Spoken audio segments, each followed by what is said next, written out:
ನಮಸ್ತೆ, welcome back to my channel. So ನಾನಿವತ್ತು ಇನ್ನೊಂದು ಹೊಸ ವಿಡಿಯೋ ಜೊತೆ ಬಂದಿದ್ದೀನಿ ನನ್ನ ಚಾನಲಿಂದ. ಸೊ ನಾನಿವತ್ತು ನಿಮಗೆ ಸಿಂಪಲ್ ಆ್ಯಂಡ್ ಈಸಿ ಮತ್ತು ತುಂಬ ಕಮ್ಮಿ ಇಂಗ್ರೀಡಿಯೆಂಟ್ಸಿಂದ ಯಾವ ರೀತಿ ಮೊಸರು ಹುಳಿ ಮಾಡೋದು ಅಂತ ಹೇಳ್ಕೊಡೋಕ್ಕೆ ಬಂದಿದ್ದೀನಿ. ಇದು ಬಂದು ಸ್ಮಾರ್ಥ ಬ್ರಾಹ್ಮಿನ್ ಸ್ಟೈಲ್ ಮೊಸರು ಹುಳಿ. ಸೊ ಇದಕ್ಕೆ ನಮಗೆ ಜಾಸ್ತಿ ಏನು ಬೇಕಾಗಿರಲ್ಲ. ಕೊತ್ತಂಬರಿ ಸೊಪ್ಪು ಬೇಕು, ಒಂದು ಸ್ವಲ್ಪ ಕಡಲೆಬೇಳೆ ಬೇಕು. ನೀವು ಇಲ್ಲಿ ಕಡಲೆಬೇಳೆ ಬದಲು ಕಡಲೆಪಪ್ಪು ಸಹ ಉಪಯೋಗಿಸ್ಬೋದು. ಹಸಿಮೆಣ್ಸಿನ್ಕಾಯಿ, ಮೊಸರು, ಮಂಗಳೂರು ಸೌತೆಕಾಯಿ ಮತ್ತು ತೆಂಗಿನಕಾಯಿ. ನೀವು ಮಂಗಳೂರು ಸೌತೆಕಾಯಿ ಬದಲು ಬೂದ್ಗುಂಬಳಕಾಯಿನೂ ಸಹ ಉಪಯೋಗಿಸ್ಬೋದು. ಬಟ್ ನಾನಿಲ್ಲಿ ಮಂಗಳೂರು ಸೌತೆಕಾಯಿ ಉಪಯೋಗಿಸಿದ್ದೀನಿ. ಮಂಗಳೂರು ಸೌತೆಕಾಯಿನ ಕಟ್ ಮಾಡ್ಕೊಂಡಿದ್ದೀನಿ. ಸೊ ಪ್ರೀ ಹೀಟಿಂಗ್ ನೀರು ಬಿಸಿ ಮಾಡ್ಕೊಂಡಿದ್ದೆ. ಆ ಬಿಸಿ ನೀರಿಗೆ ಮಂಗಳೂರು ಸೌತೆಕಾಯಿನ ಒಂದು ಸ್ವಲ್ಪ ಹಾಕೋತಾ ಇದ್ದೀನಿ. ಅಂದರೆ ಇದು ಜಾಸ್ತಿ ಬಿಸಿ ಆಗಬಾರ್ದು, ಸ್ವಲ್ಪ ಬಿಸಿ ಆದರೆ ಸಾಕು. ಇದು ಸ್ವಲ್ಪ ಶಾಲೋ ಬೇಯೋ ರೀತಿ ಬೇಯಬೇಕಿದು. ಸೊ ಇನ್ನೊಂದು ಸೈಡಲ್ಲಿ ನಾನು ಕಡಲೆಬೇಳೆ ತೊಗೊಂಡಿದ್ನಲ್ಲ, ಅದನ್ನೊಂದು ಸ್ವಲ್ಪ ಆಯಿಲ್ ಹಾಕಿ ಅದನ್ನು ಫ್ರೈ ಮಾಡ್ಕೊತಿದ್ದೀನಿ. ಇದು ಸಹ ಜಾಸ್ತಿ ಫ್ರೈ ಮಾಡಬಾರ್ದು, ಜಸ್ಟ್ ಒಂದು ಶಾಲೋ ಫ್ರೈ ಮಾಡಿಕೊಂಡ್ರೆ ಸಾಕು. ಸೊ ಇದು ಫ್ರೈ ಆಗ್ತಾಯಿದೆ. ಸೊ ಈ ರೀತಿ ಸ್ವಲ್ಪ ಫ್ರೈ ಮಾಡ್ಕೊಳ್ಳಿ, ಅದ್ರ ಬಣ್ಣ ಎಲ್ಲ ಏನು ಚೇಂಜ್ ಆಗಬಾರ್ದು. ಸೊ ಆ ಥರ ಫ್ರೈ ಮಾಡ್ಕೊಂಡ್ಮೇಲೆ ಇದನ್ನು ನೆಕ್ಸ್ಟ್ ನಾನಿಲ್ಲಿ ತೆಂಗಿನಕಾಯಿನ ಜಾರ್ಗೆ ಚಿಕ್ಕ ಚಿಕ್ಕದಾಗಿ ಕಟ್ ಮಾಡ್ಕೊತಾ ಇದ್ದೀನಿ. ಯಾಕಂದರೆ ನನಗೆ ತುರಿಯೋದಕ್ಕೆ ಬರೋದಿಲ್ಲ. ಸೊ ನಾನು ಅದಕ್ಕೆ ಚಾಕುನಲ್ಲಿ ಕಟ್ ಮಾಡ್ಕೊಂಡು ಮಿಕ್ಸಿಲಿ ಆಡಿಸ್ಕೊತಾ ಇದ್ದೀನಿ. ಸೊ ತೆಂಗಿನಕಾಯಿನ ಆಡಿಸ್ಕೊಂಡಿರೋ ತೆಂಗಿನಕಾಯಿಗೆ ನಾವು ಫ್ರೈ ಮಾಡಿ ಇಟ್ಕೊಂಡಿದ್ವಲ್ಲ ಕಡಲೆಬೇಳೆ ಹಾಕ್ಬೋದು. ಕಡಲೆಬೇಳೆ ಬದಲು ನೀವು ಇಲ್ಲಿ ಕಡಲೆಪಪ್ಪು ಸಹ ಹಾಕೋಬೋದು. ತೊಳೆದಿಟ್ಕೊಂಡಿರೋ ಅಂಥ ಕೊತ್ತಂಬರಿ ಸೊಪ್ಪು, ಹಾಗೆ ಒಂದು ಹಸಿಮೆಣ್ಸಿನ್ಕಾಯಿಗೆ ನೀವು ಎಷ್ಟು ಖಾರ ನಿಮಗೆ ಬೇಕೋ ಅಷ್ಟು ಖಾರ ಹಸಿಮೆಣ್ಸಿನ್ಕಾಯಿ ಹಾಕೋಬೋದು. ಸೊ ಒಂದು ಸ್ವಲ್ಪ ನೀರು ಹಾಕ್ಕೋಬೇಕು.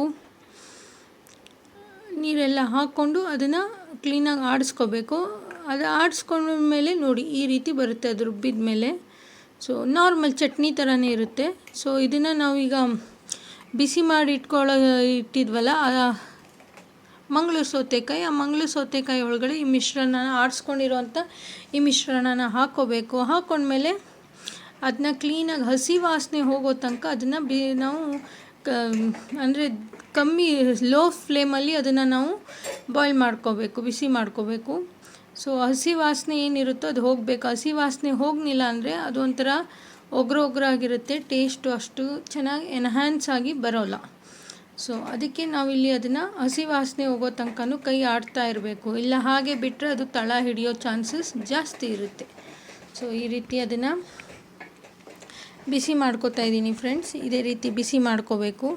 ಸೊ ಬಿಸಿ ಮಾಡ್ಕೊಂಡ್ಮೇಲೆ ಅದನ್ನು ಒಂದು ಸ್ವಲ್ಪ ಹೊತ್ತು ಮುಚ್ಚಿಡಬೇಕು. ನಾನು ಮುಚ್ಚಿಯೂ ಸಹ ಇಟ್ಟಿದ್ದೆ, ಯಾಕಂದರೆ ಹಸಿ ವಾಸನೆ ಹೋಗೋದೇ ಮೇನ್ ಇಂಪಾರ್ಟೆಂಟ್ ಇಲ್ಲಿ. ಸೊ ನೋಡ್ಬೋದು ಇಷ್ಟು ಬಿಸಿಯಾಗಿದೆ.